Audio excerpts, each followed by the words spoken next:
Hello friends, welcome back to this channel. दोस्तों, इस video में जेपी इंफ्रा को लेकर के एक बहुत ही इंपॉर्टेंट अपडेट है आप लोगों के साथ डिस्कस करूंगा।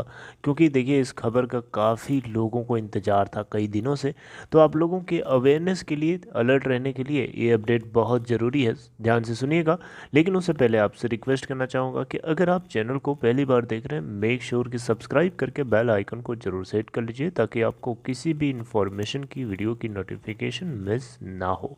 दूसरी रिक्वेस्ट रहेगी कि अगर आप डीमेट या ट्रेडिंग अकाउंट ओपन कराना चाहते हैं, वीडियो के डिस्क्रिप्शन बॉक्स में देखिए, आपको एक लिंक मिल जाएगा।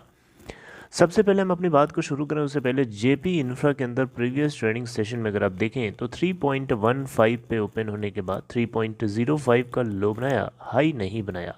अगर हम क्लोजिंग प्राइस की बात करें तो 3.05 यानी 4.69% के लोअर सर्किट के ऊपर सेटल हुआ प्रीवियस ट्रेडिंग सेशन में, जहां मार्केट कैप 423 करोड़ रुपए है।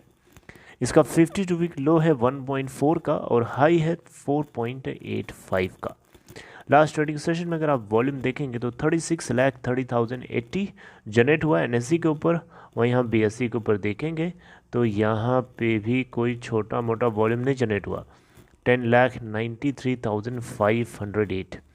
आइए बात करते हैं अपडेट की। तो दोस्तों, क्या है अपडेट? क्या ऐसी बात है जो आपको पता होना चाहिए? देखिए, कई दिनों से आप लोग इंतज़ार कर रहे थे कि जेपी इंफ्रा का क्या हुआ। सुरक्षा ने तो इस बिड को जीत लिया था, इसको एक्वायर करने के लिए, जेपी इंफ्रा के लिए। तो क्या उसको अप्रूवल मिला? तो दोस्तों, इसी को लेकर के अपडेट है। अपडेट ये है कि आज है 7 मार्च 2022। 7 मार्च और 9 मार्च, ये 2 दिन ऐसे हैं जिन दिनों में नेशनल कंपनी लॉ ट्रिब्यूनल की जो मेन बेंच है, दिल्ली बेंच, ये इस केस को सुनने वाली है। देख सकते हैं यहाँ पे, JP Infratech insolvency, NCLT to hear Suraksha group resolution plan on March 7 and March 9। Suraksha asset reconstruction company ने जेपी इंफ्रा को एक्वायर करने के लिए जो बिड किया था, उस बिड में इसको एनबीसीसी के कंपेयर में थोड़ा सा मार्जिनल जो है वोट्स ज़्यादा मिल गए थे, जिसकी वजह से फाइनली इस पूरे कंपनी को एक्वायर करने के लिए ये जीत चुका था। आपको बताना चाहूँगा, जब वोटिंग कराई गई थी तो ये वोटिंग बेसिकली चौथी बार कराई गई थी। जी हाँ, this was fourth round of bidding process.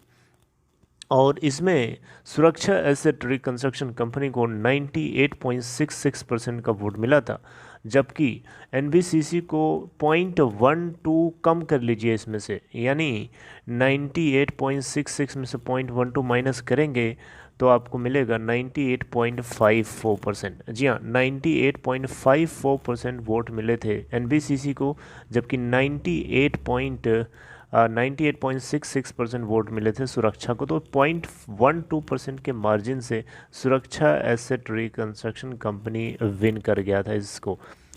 आपको बताना चाहूँगा, 20,000 से भी लगभग ज़्यादा या 20,000 के क्लोज होम बायर्स हैं जो अपने सपनों के घरों को पाने के लिए अभी भी इंतज़ार कर रहे हैं। क्योंकि ये प्रोसेस जितना डिले हो रहा है, उतना ज़्यादा दिक्कत उन होम बायर्स को हो रही है जिन लोगों ने पैसे तो दे रखे हैं, लेकिन उनको उनके घरों की चाबियां अभी तक भी नहीं मिली हैं।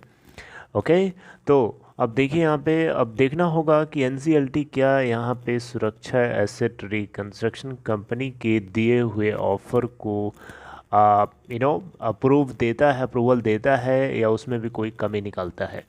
देखिए यहाँ पे टोटल 12 बैंक्स हैं। सुरक्षा इसको जेपी इंफ्राटेक लिमिटेड को लोन देने वाले 12 बैंक्स हैं, यानी 12 फाइनेंशियल क्रेडिटर्स हैं, और ये 20,000 होम बायर्स हैं, और इन दोनों के अपने अपने वोटिंग राइट्स थे। अब देखिए, परसेंटेज वाइज देखें तो होम बायर्स का जो वोटिंग राइट था, वो कहीं ना कहीं फाइनेंशियल जो क्रेडिटर्स हैं उनसे कहीं थोड़ा सा ज़्यादा। देखिए, होम बायर्स का वोटिंग राइट 56.63% था, 43.25% वोटिंग राइट्स था आपके क्रेडिटर्स का, और 0.13% वोटिंग राइट था फिक्स्ड डिपॉजिटर्स का।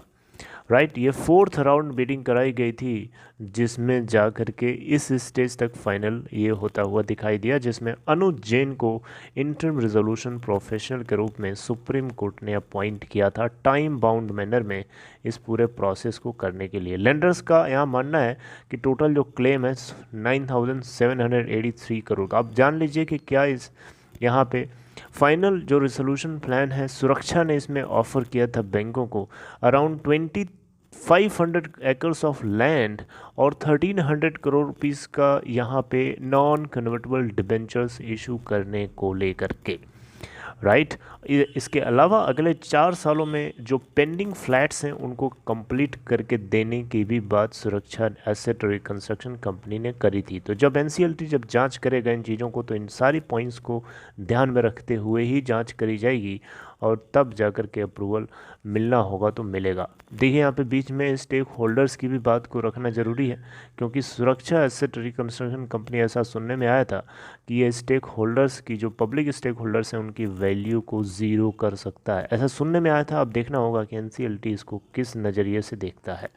कुछ अगर होगा इसमें डेवलपमेंट तो डेफिनेटली पता ज़रूर चलेगा। आपको पता होगा आईडीबीआई बैंक ने इस पूरे कंसोर्टियम को लीड किया था, जो एनसीएलटी के दरवाजे पे जेपी इंफ्रा लिमिटेड को अगस्त 2017 में घसीट करके एडमिशन करा दिया था, जिसको लेकर के तब से ये fourth round of bidding process कराया गया, जिसमें जा कर के इस स्टेज तक ये डेवलपमेंट होता हुआ दिखा। अब देखना होगा कि क्या यहाँ से डेवलपमेंट आगे हो जाता है या फिर ये अभी फिर से पेंडिंग में लग जाता है। अब ये तो समय बताएगा, बहुत ज़्यादा समय नहीं है, आज 7 है आज, और एक दिन बाद 9 को केस को सुना जाएगा। जो कुछ डेवलपमेंट होगा मैं आपसे ज़रूर डिस्कस करूँगा, आप बने रहिएगा और आप अपना ख्याल रखिए, पैनिक मत करिए, अलर्ट रहिए, मैं आपको अलर्ट रहने के लिए ज़रूर बोलूँगा, और कोई भी काम जल्दीबाजी से मत करिए। चलिए खैर, अपना ख्याल रखिए, have a nice day, take care.